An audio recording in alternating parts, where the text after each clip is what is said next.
السلام علیکم ورحمة الله وبرکاته. نن به داسې 15 شیزونه ذکر کوم تاسو ته چې هغې کې جلدبازي، تیزی، زروالی جایز دی.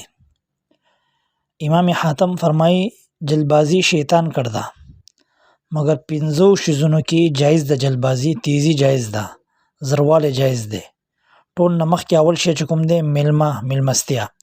کله میلمه راشي د ده خوراک انتظام کې تیزی پکار ده، د آرام انتظام کې تیزی پکار ده، ځکه دا غریب ستړی راغلی نو د آرام غواړي، لارې باندې وږی شي تږی شي، د روټۍ بندوبست کول، نو دې کې ډېره تیزی پکار ده.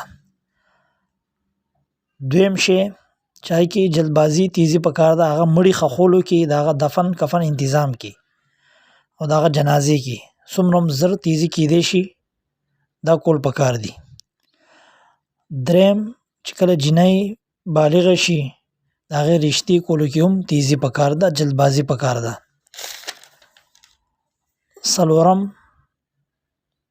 قرضه ادا کولو کې جلدي او تیزی پکار ده. یعنې چا نه دې قرض اخیستی ته هغه له ټایم ورکړی هم وي خو کوشش کوه چې هغې نه مخکې هغه له ورکړي. اوس دا څه پته لګي چې هغه دغه پیسو ته انتظار کړي کومې چې تا له راکړي یا د هغه ضروریات دي، نو قرضه واپسۍ کې هم جلدي تیزی پکار ده. پنځم شی چې هغې کې جلدبازي پکار ده هغه ګناه نه وروستو توبه وکړل دي. چې کله انسان نه ګناه وشي، انسان نه ګناهونه کېږي، چې کله انسان ګناه وکړي نو ده له پکار ده ګناه نه فوراً بعد دی الله نه توبه وباسي، معافي الله نه وغواړي، توبه استغفار وکړي دی.